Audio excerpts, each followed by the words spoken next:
Добар ден.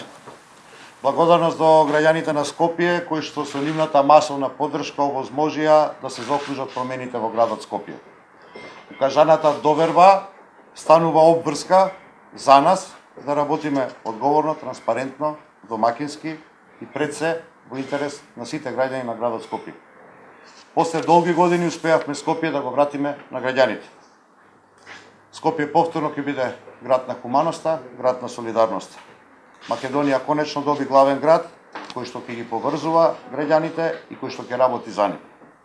Новата градска администрација која што ќе ја предводам ќе го продолжи принципот на одговорност, инклузивност и отчетност што го воспостави владата предводена од Социјалдемократскиот сојуз на Македонија. Ќе работиме во интерес на сите граѓани, без разлика на нивното место на живење и без разлика на нивната етничка или партиска припадност.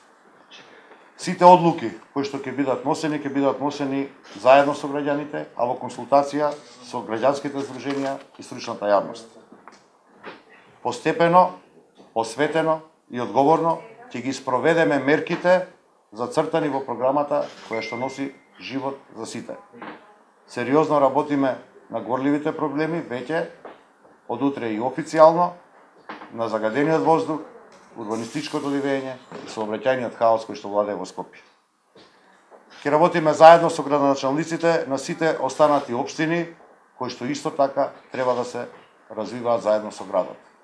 Јас очекувам и дека во преостанатите општини на 29 граѓаните ќе дадат доверба на кандидатите на Социјалдемократскиот сојуз и коалицијата со цел да го вратиме животот подеднакво во сите општини и тие општини да бидат дел од промените кои што се случуваат и во градот Скопје и во Република Македонија.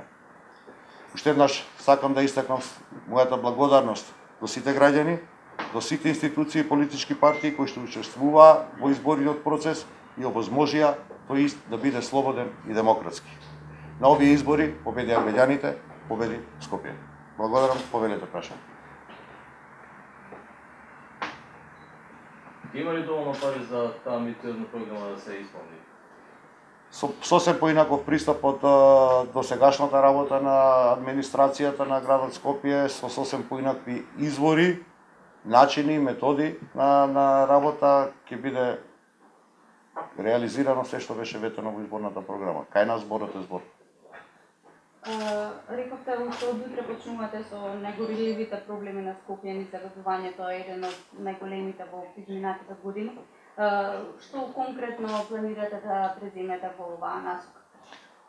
Од акутните мерки кои што ги преземам, иако и во периодов од завршувањето на првиот изборен круг па до денешниот ден, веќе имав неколку консултации со здруженијата на граѓани кои што ја работат проблематиката. Моите посакувања се дел од тие или еден од тие да биде раководител на оделението што е за заштита на животна средина во администрацијата на градот Скопје, како би го направиле процесот инклузивен и би ги во носењето одлуки би ги вметнали луѓето кои што најподробно знаат таа проблематика.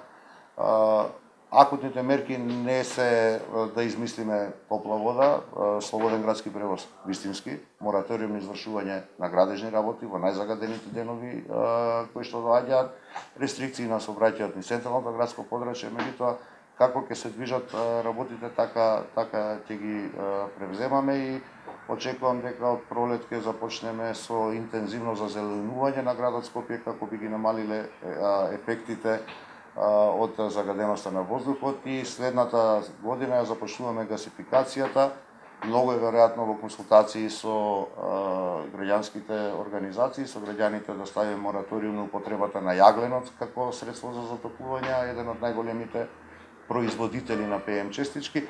Тоа се мерки кои што тековно ќе бидат носени во интерес на граѓаните на градот Скопје. Кои проекти претходниот градоначалник ги стопирате? Панорамското тркало веќе е стопирано со работа, со него ќе видиме како ќе се движат работите, другите ќе бидам тековно запознат од службите во градската администрација до каде се движат работите и согласно превземените действија ќе направиме соодветна проценка за известно стопирање или продолжување, се со цел да не нанесеме штета нити на градот Скопје, нити на граѓаните. како најголем проект го најавувате? Значи, интензивно зазеленување за мене е императив, бидејќи ветив на граѓаните на Скопје дека 2021 ќе поднесеме кандидатура за зелена престолнина. Гасификацијата и изградбата на секундарниот сообраќајен Северен прстен, што ќе овозможи потоа развој на современите видови на јавен превоз и целосен развој на Скопје како велоград.